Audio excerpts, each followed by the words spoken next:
As we enter a new week, the risks remain as elevated as ever. And certainly the fact that we've seen energy prices largely flatlining over the course of the past week doesn't necessarily mean that the risks have gone, because we are approaching a period where we could see a ramping up in terms of the pressure on energy prices, and that could really be detrimental in terms of equity markets. So within this video, I will of course focus on what's happening in Iran and exactly how things could play out over the course of the week, but also taking a look at the US jobs report and the latest inflation data coming out of the eurozone, an absolutely critical time for markets.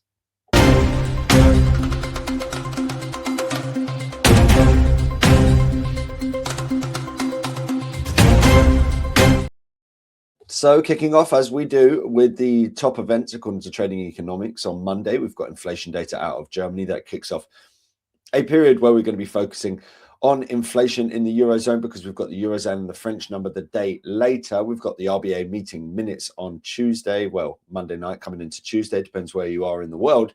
And then we've got manufacturing PMIs out of China, the JOLTS job openings, and that kicks off the focus on the jobs market in the US in a week that, of course, ends with the jobs report.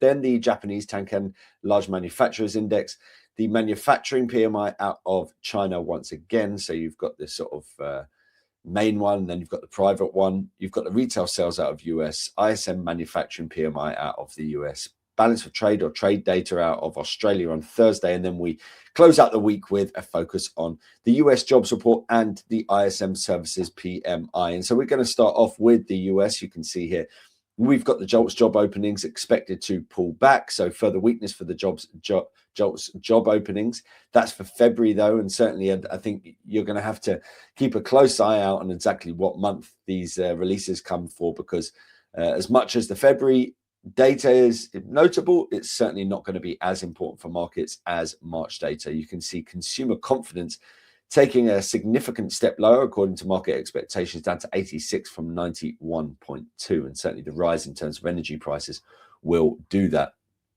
Wednesday, we've got the ADP employment change figure coming out. Of course, we've got the weekly numbers, but this will be the monthly figure, expected to come in higher than before. It comes in 80K versus 63K.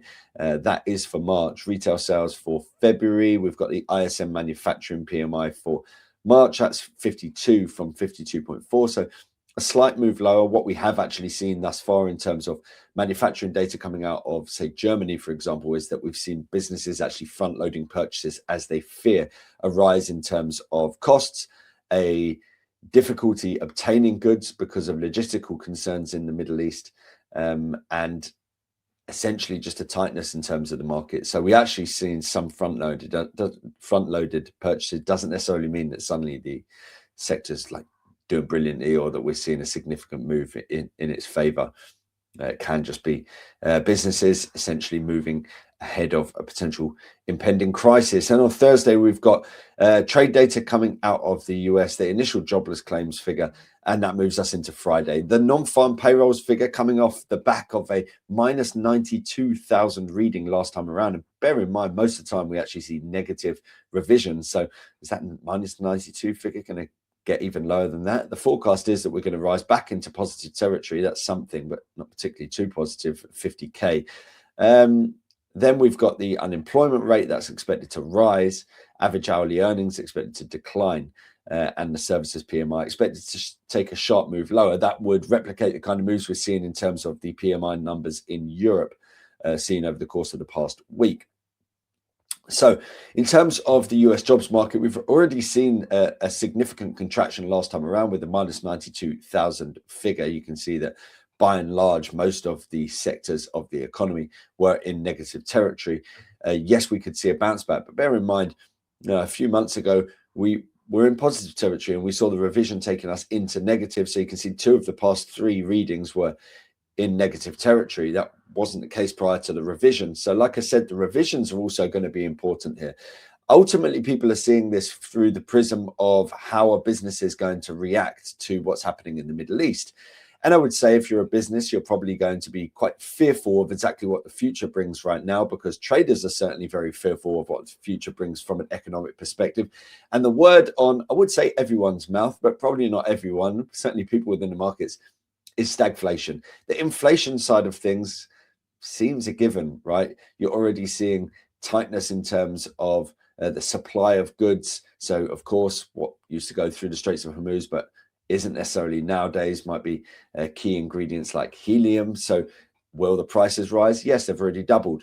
Will we see a tightness in terms of supply? Yes, once the inventories run out, then certainly you're going to see people fighting over what is available. And certainly that's key for goods such as semiconductors. Alongside that, you're going to see natural gas shortages, oil shortages. You're seeing stories of that kind of thing over in the US or, in Asia and in Australia already. And so that's the inflation side of things. And in terms of the growth side of things, well, look, this jobs report could point towards the weakness of the economy that comes when you're seeing this kind of threat ahead of you, because people will hire less, people will spend less because they don't feel as confident in the future of potentially their business or their employment or their income. So stagflation is certainly a risk as we go forward. And of course, that has significant knock-on implications in terms of monetary policy, for one thing, because if you've got a sort of weak economy, then it means that the central banks will want to do something. But if you see very sharply elevated inflation data, then they might have to do the opposite thing, which is hike rates. And certainly that's something that's been sort of grabbing the headlines of late. And you can see that here. We've seen a dramatic shift in terms of expectations here. So what's notable here, right? I mean, this is crazy, right? So if you look at the left-hand side of the chart, all of the bars that you're seeing are the possibilities of things that are now given a 0% chance.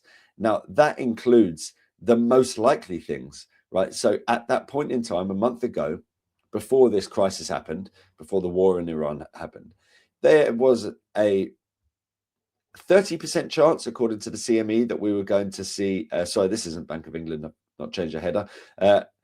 So it was a 30% chance that we were going to see 2 rate cuts this year, just below that of 3. Well, where are we now? Well, the most likely thing at the moment is that we see no hikes or cuts. Second to that, 1 rate hike this year. So this is the December meeting for the FOMC. And then an outside chance that we see 2 hikes this year. So it's been a massive swing. And that really has been one of the key drivers of what's going on in terms of financial markets if you're a trader. I mean, all of these different elements really sort of play on into each other. But I would say that, you know, the inflation narrative around oil means that essentially the higher the oil goes, the higher inflation expectations go. And the higher the perceived interest rates that the Federal Reserve will go. So that is strong, you know, good for the US dollar, weak for gold and silver and the like. And it's exactly how we've been sort of narrating it throughout. So let's just jump onto the charts and show you exactly that. So let's go full screen. So the first thing I wanted to show you is what I've shown you over recent weeks, which is the influence of oil on everything else right now. I think it all starts with oil. So first and foremost, oil against gold. This is the hourly time frame. But what we're looking for here is the close correlation between the two. One goes up, the other one goes up. And on this occasion, it's inverted. So in actual fact, the gold line here is inverted. So if you see weakness in terms of oil, you see strength in terms of gold. You see a stronger price for Brent crude here. You're going to see weakness in terms of gold. So that relationship very clearly is playing out. Then we've got, say, 2-year yields, which is essentially expectations of where Fed's rates are going to go. And you can see that close correlation as well playing out. So essentially, that's proving that point that essentially the higher the oil prices go, the higher the expected rates under the Fed go within markets. Then we've got the US dollar, again, super tight, you can see here, with every move of oil, the US dollar does exactly the same. And then the inverse of equities, this is the Dow Jones Industrial Average, and it's a similar kind of story. So everything's intertwined at the moment, and everything in my mind is being driven by oil. In terms of the jobs report, let's just take a look in terms of, say, the dollar index. So the dollar index has come off of this trendline support and the Fibonacci support and provided this lovely bottom. And now we're looking to push into the next leg higher. Essentially, the jobs report, if it comes out particularly weak, the question mark you've got to ask yourself is, Is that the kind of thing that makes the Federal Reserve cut rates if they're faced by rampant inflation? Not necessarily sure that that would happen. Could it hamper the US dollar? Yeah, potentially, because it's a story about economic weakness. But I would say if the jobs data comes in relatively strong, then that's the kind of thing that would move the dollar higher, because essentially it provides the basis for the Fed to think, okay, maybe we can hike rates to be able to react to inflation, if that's how things play out. But certainly, you know, you have to kind of look at this kind of thing throughout with the basis of inflation expectations alongside the sort of perspective of where we're going in terms of the market for sort of US jobs. In terms of gold, let's just look at that. And essentially, you're going to be looking at the same kind of thing, right? So if we just put gold onto here, there we go, new price scale. Is it coming on? It's thinking about it. Still thinking. There we go. So there's your inverse correlation. What goes up, the other one goes down. And so you flip gold, and you can see that essentially, if we're looking at this sort of, right, there we go. So you've got that close correlation. You know, it's not perfect all the time, but it is pretty close. And certainly you can see here that as we see the US dollar index pushing higher, that points towards the possibility of gold rolling over. So when we're looking at this chart, let's just get rid of gold once again. When we're looking at this chart, that looks like the dollar is heading up through that prior resistance of 100.5 essentially. So what does that mean for gold? That means that gold should be heading lower once again. And at the moment, it's sort of thinking about it. We're not seeing it sort of rolling over in a really meaningful manner. But I think the way that the dollar index is shaping up, this is the daily. Let's just go into the daily. So it's a similar kind of thing, right?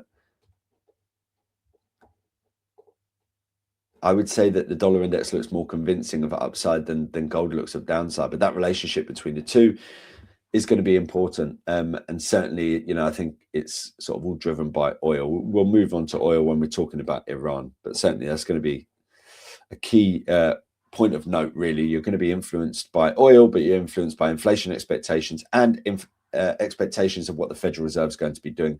And that's why we have that 2-year yield overlapped as well, because that's going to tally up exactly what market perceptions are around energy, but also going to tally up what the market perceptions are around the sort of stagflation or the weakness of the economy as well, and how much markets actually think that's going to play a key role in Fed decision making or not. So keep an eye out for that US 2-year yield within your charts as well. Next up, we're going to be looking at things from a eurozone perspective. Bear in mind, we're saving the best till last. We'll get onto Iran, because obviously that's just driving everything, and that's why I'm kind of talking about Iran when we're talking about the US there. But the eurozone, we've essentially got inflation really as the core theme, and you've got the eurozone inflation data coming out on Tuesday. German numbers coming out on Monday, French coming out on Tuesday, alongside the eurozone figure. Notably, there's an expectation that for the March reading of eurozone inflation, it's going to come in at 0.9. That comes off the back of a 0.6 figure last time around. And suddenly you're seeing the reflation story coming into play here. And we can see in terms of the year-on-year figure, that's going to move more slowly because, of course, it's got 12 months within it. So you just update it with one big month. It doesn't move to the same degree. But you can see here 2.2 expected from 1.9. So the bottom may be in, and very likely is in terms of eurozone inflation. And therefore, you've got the possibility that they need to tighten monetary policy as we go forward. And certainly, if we're looking in terms of the eurozone inflation here, you can see that the 10-month annualized pointed towards in a couple of months, if we had low inflation like we have for much of the last year, then inflation would be getting below 1%. But instead, things are taking a turn in the opposite direction. It signals the possibility that we're going to see a squeeze in terms of the euro. Let's see in terms of ECB rate expectations. Right now, we're seeing the possibility of a rate hike in April at 71%. Then we could follow up with another one in June. That's a 60% chance that we get there. And by July, the chance of 3 rate hikes out of 3 meetings is 50% right now. Massive. I mean, what a shift we're seeing for many of these banks. At least with the ECB, they've kind of done their easing and they've already got down to their lows, and now they're hiking from there, rather than some of these central banks where people are talking about potential hikes from, say, the Bank of England. Well, the Bank of England has been more patient. It's been waiting for inflation to get down. And now it's in this position where inflation's going to turn upwards once again. They're going to have to potentially hike. So it's problematic for the UK economy. It's problematic for the UK housing market. At least the ECB have already managed to get rates down to 2%. In terms of the market, I wanted to bring up, here's the chart for euro yen. I think is an interesting one. Let's just jump onto that. So here's euro yen on the weekly time frame. What we've seen is this period of strength anyway for the euro against the Japanese yen. And really the narrative here is both central banks have the outlook for potential hikes. Which one is going to be hurt the most in terms of inflation and have to act? Well, the BOJ would already been pricing in the possibility of rate hikes. And the ECB, that shift has only been recent. But the Japanese and Asia as a whole looks more likely to be impacted by the crisis in the Middle East, because I think Japan has over 70% of their oil coming through the Straits of Hormuz. So you've got the possibility of significant damage to the economy. That could make the BOJ want to be more patient, but also a significant chance of high inflation. So this is going to be a really interesting one to see exactly how it breaks out. You can see at the moment it's starting to roll over a little bit as well. So staying within this consolidation phase at the moment. But as the data comes out, and in particular if we see this strong inflation data coming out from the eurozone on Tuesday, does that provide the basis for another push higher for euro yen? Possibly. Let's round up by looking at things from the perspective of the war. There's my big head. So a few parts to it. First and foremost, Donald Trump has provided a 10-day extension. Once again, that's an extension to the 5-day extension that he enacted on Monday. That at least takes the possibility of a huge escalation and the targeting of sort of power plants in the region off the table for the time being. Why on Monday did we get this big relief rally for a couple of days, and why did we not see it on Friday? Well, that's because markets are fearful of, firstly, we're coming into the weekend, so that means we've got a higher possibility of escalation. That's what they like to do. They like to escalate either late on Friday or on Saturday. That gives them the rest of Saturday and then Sunday for markets to kind of get used to it, or for them to de-escalate again. But also all this talk about the 82nd Airborne coming into the region, the possibility of boots on the ground, the possibility of them taking Karg Island to try and force the reopening of the Straits of Hormuz. I mean, look, I'm sure you've heard it a million times before, but the fact of the matter is you can try and force open the Straits. But if that then leads to Iran essentially just targeting all of the oil and gas infrastructure that feeds the Straits, then you're not benefiting. You're reopening the Straits for potentially a short period of time. That's not a long-term fix.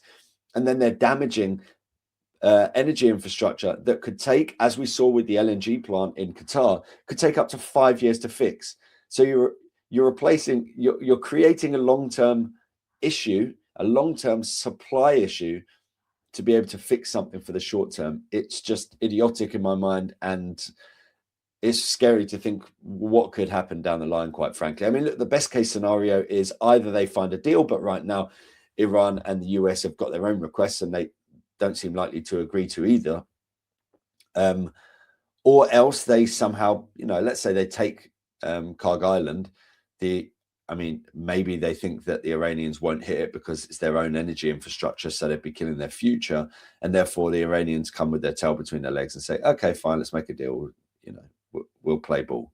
That doesn't seem likely. I don't think Trump's got many good options on the cards right now, quite frankly. So that's why markets aren't really heading into the weekend in a positive mood, because there's all the chance that this could escalate and become uncontrollable. And the upside is that we suddenly see some sort of deal coming out of the bag. That doesn't seem that likely. I mean, ultimately, Donald Trump and Netanyahu have created a situation where Iran are probably more radical than they were before. They've still got all of the nuclear material. They haven't taken that out of the country. And you've got them controlling the Straits of Hormuz and charging people or ships $2 million to sail. So the rest of the GCC, or the GCC, because Iran's not part of that, they're not going to be happy with that as a solution. Well, you go in there and create a worse situation and then leave. Not ideal. So this is a big problem. And certainly one thing that's notable is that many of the ships that originally left through the Straits of Hormuz, they hadn't actually arrived to their destination by the time this had all kicked off. It takes time for them to get to, say, Asia. And so once those last ships that had sailed off suddenly stop and there's this big gap, that's when you see the supply squeeze happening. That's when you see the possibility of a surge in terms of prices. So I would say oil prices haven't necessarily surged to the extent that many had thought. We were talking about, is it going to hit 150? Is it going to hit 200? Once those ships dry up, and those original ships dry up, which apparently takes about 4 weeks to sail, then I think you've got another leg of this crisis. And even if you find an agreement, well, we could wait 4 weeks, even once they reopen it, for those ships to then get to where they need to be. So I think there's going to be a bigger squeeze in terms of energy prices over the near term. I think they've been trying to use the sort of paper markets to try and intervene and drive down prices. Of course, they're trying to release sort of strategic petroleum as well, but that's not going to cover the gap. But certainly there is a possibility of escalation, but there's also a possibility of sharply higher prices, even if we don't escalate from here. The boots on the ground issue, that's going to be what we're looking at for this weekend and for the next weekend. This stuff's only really going to happen on the weekend. And if we see a bunch of US troops attacked and killed, well, all the more reason for them to throw more at it, so escalate further. And the Iranians, if they suddenly lose their source of oil and gas revenues, well, they're going to want to escalate. So it's concerning. You've also got the shortages that are playing out at the moment in Asia and in Australia. That's hitting the headlines. Europe at the moment, there's question marks on whether we're going to see similar kind of things. As you see, bottom right, from the Shell boss, facing fuel shortages within days. And soon enough, people will start stockpiling. We're back to toilet rolls once again. People were running around, grabbing as much toilet roll as they could get.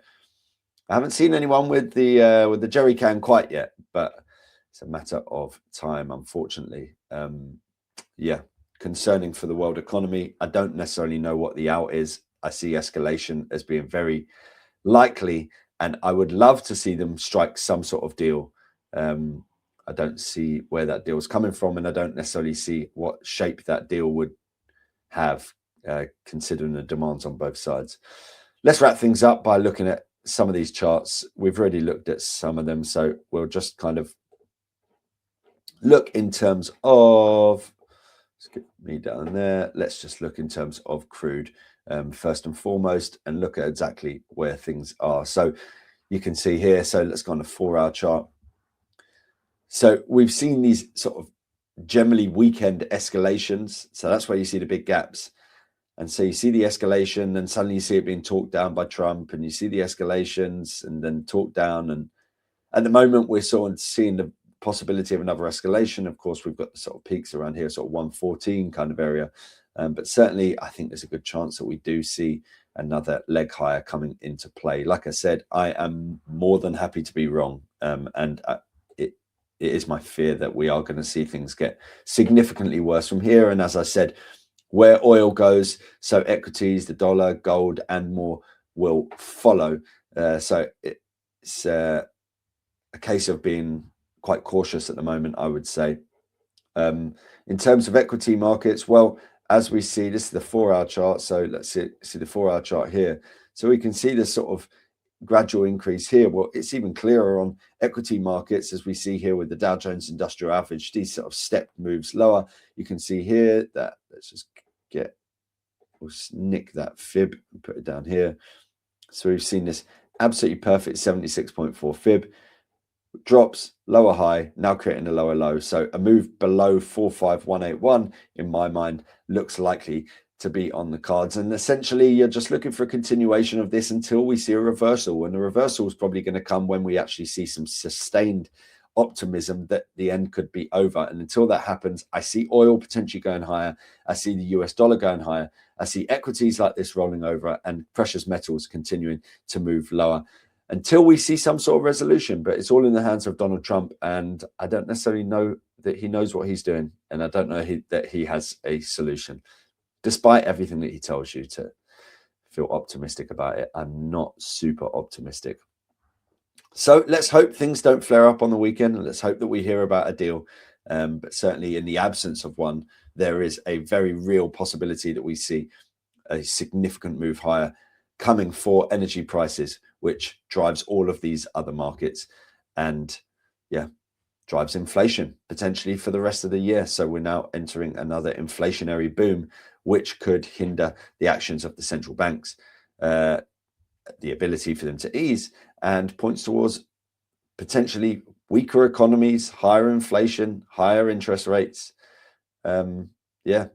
Significant problems, especially with helium. So semiconductors not being created. Then you get into earnings season. People start talking about the inability to be able to meet production targets within Mag 7 names and NVIDIA and things like that. I mean, yeah, there's a lot to it. And I don't think that it's close to being over. So let's see. Let's hope that my pessimism is ill-founded. I hope that's been useful. Make sure to like, subscribe, and follow for more. I'm sure you, as I, will be glued to the news over the course of the weekend and into the coming week. Thanks a lot, guys. My name is Joshua Mahony, Chief Market Analyst at Scope Markets. Thanks for joining me.